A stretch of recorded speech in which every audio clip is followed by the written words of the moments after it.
தமிழ் நண்பர்கள் அனைவருக்கும் வணக்கம். நீங்க பார்த்து கொண்டிருப்பது ஷேர் மார்க்கெட் அகாடமி. நான் உங்க தினேஷ். இந்த வீடியோல செபி இந்தியாவில் இருக்க எல்லா புரோக்கர்ஸுக்கும் ஒரு சில புதிய கைட்லைன்ஸ் இப்போ கொடுத்துருக்காங்க. அது மட்டும் இல்லாம ஒரு சில சின்ன சின்ன விஷயங்கள் கிளையண்ட்டுக்கு தெரிகிற மாதிரி உடனே உங்களோட வெப்சைட்ல அப்டேட் பண்ணுங்க. இதை ஜூலை 1லேருந்து எல்லா புரோக்கர்ஸும் கடைபிடிக்கணும் அப்படின்னு சொல்லியிருக்காங்க.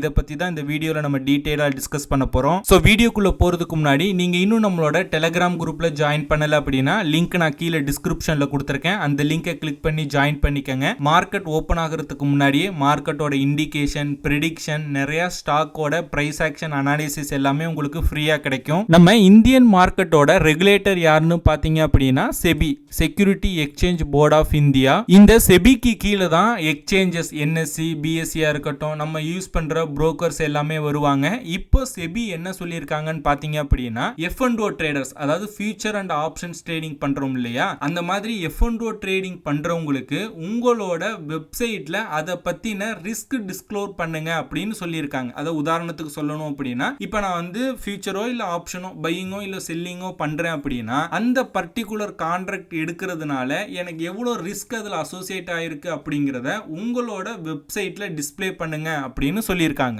ஏன் செபி திடீர்னு இப்படி சொல்றாங்க அப்படின்னா, செபி ஜனவரியில ஒரு ரிப்போர்ட் பப்ளிஷ் பண்ணியிருந்தாங்க. அதுல இப்போ F&Oல ஒரு 10 பேர் ட்ரேட் பண்றாங்க அப்படின்னா அதுல ஒரு நபர் மட்டும்தான் அந்த ஃபினான்ஷியல் இயர் எண்ட்ல ப்ராஃபிட்டபிளா இருக்காரு அப்படின்னு சொல்லியிருக்காங்க. அது மட்டும் இல்லாம இப்ப F&Oல நிறைய பேர் ட்ரேட் பண்றாங்க, நிறைய பேர் ப்ராஃபிட் பண்றாங்க.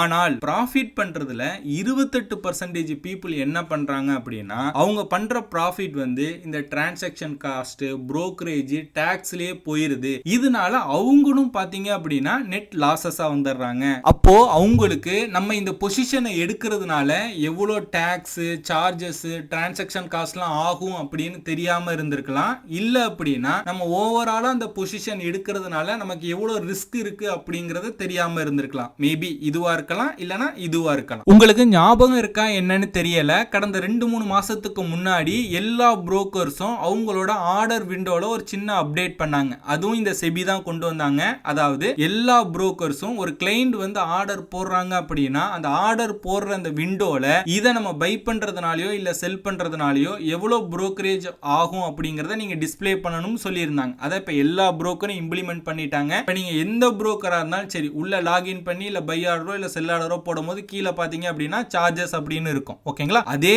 போலதான் இப்ப செபி என்ன சொல்றாங்க அப்படின்னா ஃபியூச்சர் அண்ட் ஆப்ஷன்ஸ்க்கு மட்டும் நீங்க ஆர்டர் போடும் போதோ இல்ல பையிங்கோ இல்ல செல்லிங்கோ பண்ணும் போதோ இதை நீங்க பை பண்றதுனால இதுல செல் பண்றதுனால இவ்வளவு ரிஸ்க் இருக்கு அப்படிங்கறத நீங்க கிளையண்ட்டுக்கு டிஸ்ப்ளே பண்ணணும்னு சொல்லியிருக்காங்க. அதுவும் நீங்க டிஸ்ப்ளே பண்ணும்போது உங்களோட டோட்டல் வெப்சைட்ல 50% அந்த பேனர் ஆக்குபை பண்ணியிருக்கணும் அப்படின்னு அதுவும் ஒரு கைட்லைன்ஸ் கொடுத்திருக்காங்க. இட்ஸ் மேபி எப்படி இருக்கலாம்னு பாத்தீங்க அப்படின்னா, நம்ம ஏதாவது ஒரு அப்ளிகேஷன் ஃபில் பண்ணும்போது இந்த டிக் மார்க் வரும் பாத்தீங்களா, இந்த பாக்ஸ் எல்லாம் நீங்க டிக் மார்க் பண்ணிட்டு சப்மிட் பண்ணுங்க அப்படின்னு இருக்கும் இல்லையா, அந்த மாதிரி கொண்டு வரதுக்கு வாய்ப்பு இருக்கு. அப்படி இல்லை அப்படின்னா நம்ம ஸ்ட்ரைக் எல்லாம் செலக்ட் பண்ணிட்டு பை அப்படிங்கறத கிளிக் பண்ணும்போது ஒரு புது பாப்அப் விண்டோ ஓபன் ஆகி அதை நம்ம பர்மிஷன் கொடுத்ததுக்கு அப்புறம் திரும்ப பையிங் விண்டோ வர மாதிரி கூட அவங்க செட் பண்ணலாம். இது ஜூலை 1, 2023 எல்லா புரோக்கர்ஸும் இம்ப்ளிமெண்ட் பண்ணணும் அப்படின்னு ஸ்ட்ரிக்ட்டா சொல்லிட்டாங்க. இது நடைமுறைக்கும் வந்துரும். அது மட்டும் இல்லாம QSP சொல்லக்கூடிய குவாலிஃபைடு ஸ்டாக் புரோக்கர்ஸ் ஆன zerodha, 𝐹 ஏஞ்சல் ஒன், இந்த மாதிரி ஒரு 15 புரோக்கர்ஸ் இருக்காங்க.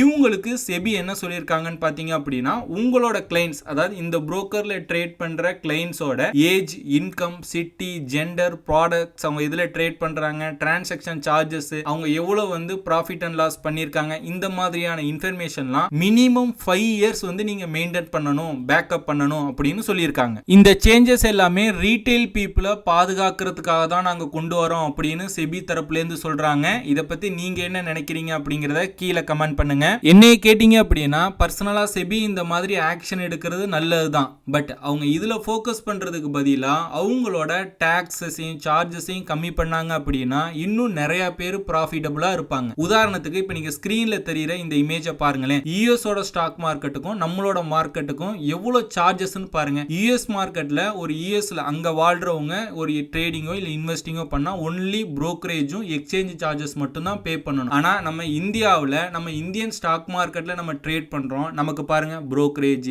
STD, stamp duty, clearing charges, SEBI charges, exchange transaction fees plus GST plus annual maintenance charges, இதை இல்லாம ஒவ்வொரு இயர் முடிஞ்சதுக்கு அப்புறம் நம்ம பர்சனலா ஐடிஆரும் நம்ம ஃபைல் பண்ணணும். இதெல்லாம் கேட்கும்போது தலை சுத்துற மாதிரி இருக்கும். பட் வேற வழி இல்லை. இந்த கும்கி படத்துல சொல்லுவாங்க இல்லையா, இதெல்லாம் பழகிரும் அப்படின்னு. அந்த மாதிரி பழகிருச்சு. ஒரே வார்த்தையில சொல்லணும் அப்படின்னா கவர்மெண்ட் வாங்கி பழகிட்டாங்க, நம்ம கொடுத்து பழகிட்டோம். இதுதான் இன்னைக்கு இருக்க ட்ரேடர்ஸ் அண்ட் இன்வெஸ்டர்ஸோட நிலைமை. ஸோ நம்ம ரொம்ப அரசியலுக்குள்ளெல்லாம் போக வேண்டாம். இதை பத்தி நீங்க என்ன நினைக்கிறீங்க அப்படிங்கிற உங்களோட ஒப்பீனியன் தாட்ஸை கீழே கமெண்ட் பண்ணுங்க. தெரிஞ்சுக்கிறதுக்கு ரொம்ப நான் ஆர்வமா இருக்கேன். ஸோ அவ்வளவுதான் இந்த வீடியோ. இந்த வீடியோ உங்களுக்கு பிடிச்சிருந்துச்சு அப்படின்னா லைக் பண்ணுங்க, கமெண்ட் பண்ணுங்க. இந்த மாதிரி நிறைய ஸ்டாக் மார்க்கெட் ரிலேட்டடான இன்ஃபர்மேஷன் அப்டேட்ஸ் எல்லாம் உங்களுக்கு வேணும் அப்படின்னா ஷேர் மார்க்கெட் அகாடமி யூடியூப் சேனலை சப்ஸ்கிரைப் பண்ணி வச்சுக்கோங்க.